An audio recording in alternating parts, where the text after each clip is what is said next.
Alberta is in the news a lot these days, especially with the ongoing oil and gas deals, plus new AI centers coming into the province, healthcare changes, and the transition from AISH to ADAP for those with disabilities.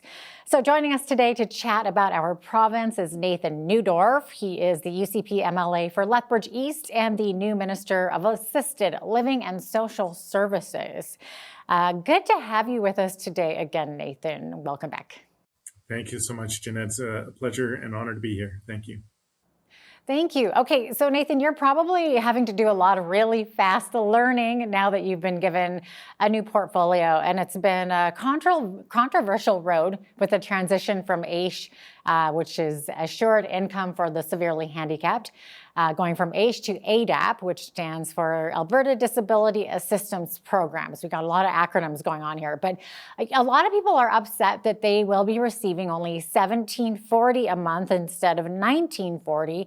But can you maybe share how the UCP thinks this will be a benefit for those now on ADAP? Certainly. Yeah, the initial AISH program wasn't necessarily meeting the needs of every single client on it. And in fact, many of them were concerned that the AISH program de-incentivized them from working. And if they worked to their full capacity, they would lose many of the health benefits, which are quite essential for these individuals. So ADAP was created to address these needs and these concerns by empowering Albertans with disabilities who were able to work to pursue full and meaningful work activities. So we have both. We still have AISH for those who are unable to work, and we have ADAP for those with disabilities who didn't qualify or didn't necessarily qualify for AISH to have ADAP and benefits and supports as well. So we're trying to expand and help more Albertans find the appropriate pathway for them. Okay, who makes the decision as to who stays on AISH and who gets moved to ADAP? And what's the decision based on? You bet. A lot of individuals think it's us in the government. It is not. It is an independent medical review panel, and it's populated by a number of health professionals, physicians, surgeons, nurse practitioners, people with a significant medical background. And they will be doing the work to do that assessment outside of government, independent of government. And one thing many Albertans don't know is that 45% of AISH recipients will remain automatically on the original AISH program. Okay. And if they're not happy about it, can the decision be appealed in any way? Yeah, actually, there are some clear appeal pathways to do that, and we're making sure that they have the proper medical and non-medical panels available to them to find the right pathway. We know that there are individuals with severe disabilities who are permanently unable to work that were initially assigned to the ADAP program. They have a pathway to get back to AISH, and we will continue to reach out to them and make sure that they're able to find the right support for them. It's also one of the reasons we provided that $200 additional on ADAP for right through to the end of 2027, the end of December 2027, to help them find that medical assessment and the right place for them. So we're really trying to give them time to transition and land in that right program for them. Okay. I guess some critics would say that in today's difficult economic times, it's maybe not fair to expect a person with a disability to suddenly find a job. Well, that may be true, but there are already nearly 25% of people on AISH who are already working. And we have also further invested nearly $250 million to help those get the work supports and transition supports they need to find a job. So we're not just expecting them to do this on their own. We've invested at record rates within the province to provide them the pathway, the training, the support, and the individuals to help connect them to a job that they could do and that they would want to do in a meaningful way. Yeah, I guess the problem with vulnerable people is they're not always so open to change. Sometimes change can be the worst thing for people. I had heard in a news report, and I don't know if you had heard this as well, Nathan, a few weeks back too, that a gentleman actually committed suicide because they were taking away his AISH and moving him to ADAP, and I guess it was just so overwhelming to him. So it seems to be affecting people's mental health greatly, and many of these people already have severe mental illness. Change isn't always the best thing. So, I mean, some might argue that you don't change something that's been working for years necessarily, especially when it comes to vulnerable people. Well, How and would you respond to that? that's part of the challenge that we face, is that it wasn't working. There were thousands and thousands of Albertans with disabilities who didn't qualify for AISH and didn't have some of the supports they needed. And it's tragic when anyone would seek to take their life for some of these changes. We do know that change is difficult, but change was needed. It was not meeting the needs of many Albertans. We're trying to do so in as compassionate and thoughtful way as possible. If anyone is struggling with thoughts of suicide or self-harm, we would ask them to reach out. There are supports across the government. There's supports in every community, and we would ask them to seek out those supports so we can get the right help to you for where you're at. And we want to treat each individual with compassion and care. Yeah, no, thank you for saying that. I guess another issue that has come up is that the federal government's Canada Disability Benefit, that AISH recipients need to provide proof to the Alberta government that they've been denied that disability benefit. Otherwise, Alberta takes off $200 from the AISH income. Is that right? That is correct. However, we did advocate, and we pushed very, very hard on the federal government to just automatically approve the Alberta list of AISH recipients right at the outset. They denied us that request, and we had to go through this process. We tried a number of different avenues. We know that we were unable to get the federal government to change their approach to this. And it is an additional number of steps for Albertans. We are supporting them in every way possible. We have tried to communicate in advance and through different mediums to reach them and help them. If for some reason they have not received that help, we would ask them to go to their local Alberta Supports office.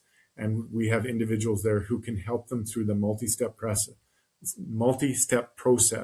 that the federal government has laid out for Canadians to do. Yeah, I understand that some AISH recipients maybe aren't able to prove from the feds or get the proof from the feds that they are that they were not qualifying for the disability, and so now they're stuck with the $200 less. So, is there a way that they can maybe get help from their local MLA to rectify this? Yeah, they're more than welcome to reach out to the local MLA's office. However, those offices are not equipped. It is the local Alberta Supports office that can connect them to the right individuals with the right expertise and connections to get them that information and the support that they need. So again, we would ask them to reach out to their Alberta Supports office locally. Okay. Nathan, part of your new overflowing portfolio includes palliative care. So with the increasing cases of MAID or medical assistance in dying, are there any plans to make palliative care more available to those who are in the process of dying? Absolutely. We think those in assisted living, continuing care, and palliative care are amongst the most important individuals in our province in the sense that they have lived in Alberta or in Canada for much of their lives and have contributed to our society. So we want to take care of them when they need it most. It's one of the reasons why we've had $5.9 billion of spending in this area to help support them. And we've continued to invest another $400 million through the Continuing Care Capital Program to kick that off. And that will be building up to 3,700 new spaces in the immediate future. We want to make sure they have the care that they need at the time of life when they need it. We are trying to find as many new avenues that they can choose where they would like to reside during the twilight years of their life. And we're doing everything we can to support that in a meaningful way. Yeah. Nathan, affordable housing, also part of your ministry. So, are there plans in the works to increase the availability of homes that people can actually afford? Absolutely. This is a top priority of our ministry and of our government. We're happy to say in many areas we're achieving that. In fact, there was a recent report talking about the 15 of Canada's most affordable cities, and three of those cities in the top are right here in Alberta, including Lethbridge as the number one most affordable Yeah. city in Canada. We're very proud of that. That's in no small part to the efforts that we've made to invest in new housing and invest in affordable housing. In fact, we are midway on the stream of investing $9 billion for additional housing investments to support affordable housing, 25,000 new spaces by 2031. So we are leading Canada in that effort, even though Alberta represents only 12% of the population. We've seen nearly 25% of the new housing starts happen right here in our province.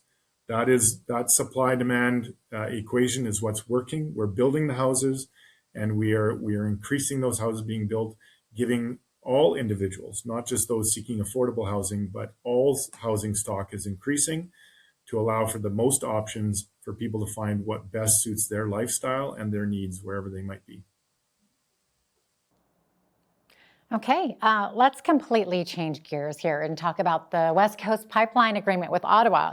So it sounds promising, but it's also sounding like it may end up being mainly funded by the government, which means our tax dollars. So, what are your thoughts on that? Yeah, I wouldn't characterize it that way. While both the Alberta and federal government have invested dollars as an equity stake to start this, we are still continuing to get private investment. And the pipeline will really be paid for by the profit that this pipeline enables through the market. So it's investment stake, an equity stake, will be paid back through royalties and the profits from this pipeline. And then that equity stake will continue to provide a dividend to Albertans and Alberta taxpayers for decades and decades going ahead. And that's why we think it's a wise investment on behalf of Albertans to get our product to market, to new markets, and provide that profit directly back to Albertans. Okay, we're almost out of time, but I wanted to bring this up here. Big news of this Meta, I guess, investing, what is it, $13 billion to build a massive AI center in the Sturgeon County area of Alberta. So, yeah, maybe quickly just to give us your thoughts on this. How did this even come about, Nathan? How did Mark Zuckerberg hear about the land up there? Yeah, well, Alberta is attractive for investment worldwide, and we're attractive for many reasons. Low taxes, young workforce, very innovative, and in this case, also a cooler climate, which is good for data centers. So we put together a package of rules and requirements that will protect taxpayers, protect ratepayers, and make sure that this large investment pays their share going forward. That way, we protect the environment. They are being very responsible in their water usage and adhering to all the laws. And in fact, they've included a closed loop cooling system, which doesn't continually use new water. It's very responsible and reuses the water that they have. It also, with the building out of our transmission grid and our electricity system, as well as building their own generation of power supply, we as Alberta ratepayers won't pay for their development. They pay their own way, and they contribute to Albertans by paying for the portion of the electricity grid that they do use, which means you could see a reduction of your transmission bill in the near future when this gets off the ground. And beyond all of that, they will be contributing nearly $250 million a year through royalties and tax revenue. So we think this is going to be a net benefit to Albertans in many, many ways. Interesting. So you guys put together this nice little package, and that got into Mr. Zuckerberg's hands. Well, He liked what he saw, apparently. That's right. He and his teams were looking worldwide for places to increase their ability to compute AI technologies, and Alberta was right at the top of that list. And we're very proud that they chose Alberta to make this historic Canadian leading investment, over $13 billion. Interesting. That's amazing. Nathan, thanks so much for your time today once again. Appreciate having you on as always. Well, thank you very much for having me. I really appreciate it.